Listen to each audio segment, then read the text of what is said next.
Welcome back to maths insight.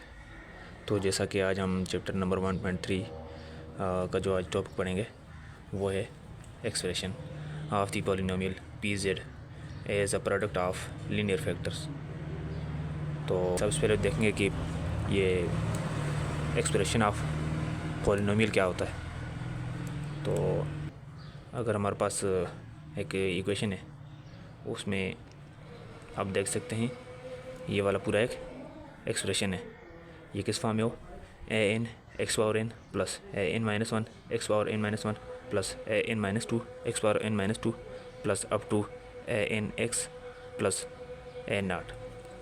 आप देख सकते हैं, आप इसमें एनालाइज करें कि यहाँ पर जहाँ जहाँ एन है वो एक सीक्वेंस के साथ डिक्रीज़ होता जा रहा है। सब्सक्रिप्ट में देखें एक साथ ए एन जो वेरिएबल है उसकी पावर में भी एन ही है।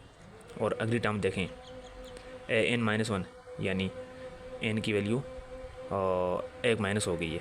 A N minus one X power N minus one plus A N minus two, एक और कम होगी N two X power N minus two, यानी जो वेरिएबल की पावर है वो एक सीक्वेंस के साथ डिक्रीज होती जा रही है। और जो कांस्टेंट के सब्सक्रिप्ट में जो एन लिखा हुआ है वो जस्ट यही रिप्रेजेंट करता है कि ये जो कांस्टेंट है वो इस वेरिएबल का कांस्टेंट है। मीन्स अगर ए एन है तो वो कांस्टेंट होगा एक्स पावर एन का।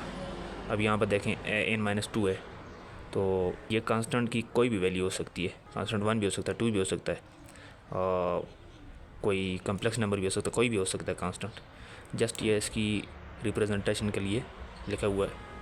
और यहाँ पर A N not equals to zero, इसका मतलब ये है कि कोई भी कांस्टेंट ज़ीरो नहीं हो सकता, हता कि ए नॉट ये भी ज़ीरो नहीं होगा, क्योंकि एन रियल नंबर है तो ज़ीरो रियल नंबर ही है ना, तो कभी भी ये ज़ीरो नहीं हो सकता।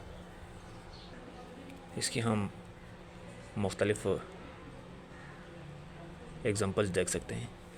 एग्ज़ाम्पल आप देख लें। अगर लिखें हम 2x का स्क्वायर प्लस 5x प्लस 1, ये भी एक एक्सप्रेशन ऑफ पॉलिनोमियल है।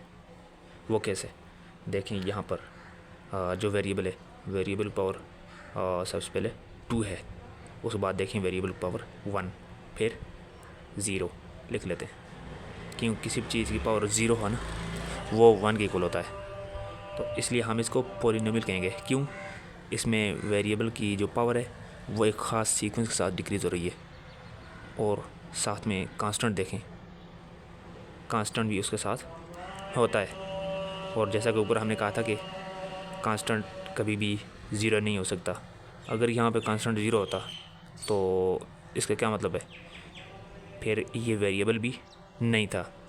अभी यहाँ पर अगर हम लिखेंगे 0 x power N minus two, तो इसका मतलब है कि ये वेरिएबल भी इसका ख़त्म हो गया। अगर मान लें कि ये एक्स है, इसका कांस्टेंट 0 है, तो इसको फिर ये कैसे लिखा जा सकता है, 2x स्क्वायर प्लस 1, ये वाली टर्म लिखी है।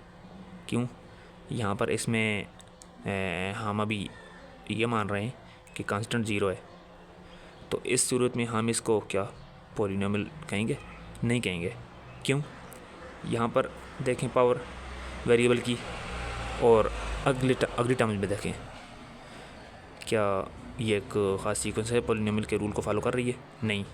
अगर यहाँ पर पॉलिनोमियल की पावर अगर 2 है तो यहाँ पर उससे 1 माइनस होनी चाहिए, यहाँ पर 1 होनी चाहिए, जो कि यहाँ पर 0 है, इसलिए ये एक्सप्रेशन ऑफ पॉलिनोमियल नहीं है। अभी कोई और एग्जांपल देख लेते हैं इसकी।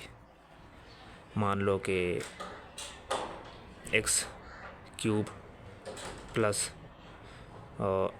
2x square plus 9x plus 11, ये भी एक पॉलिनोमियल है।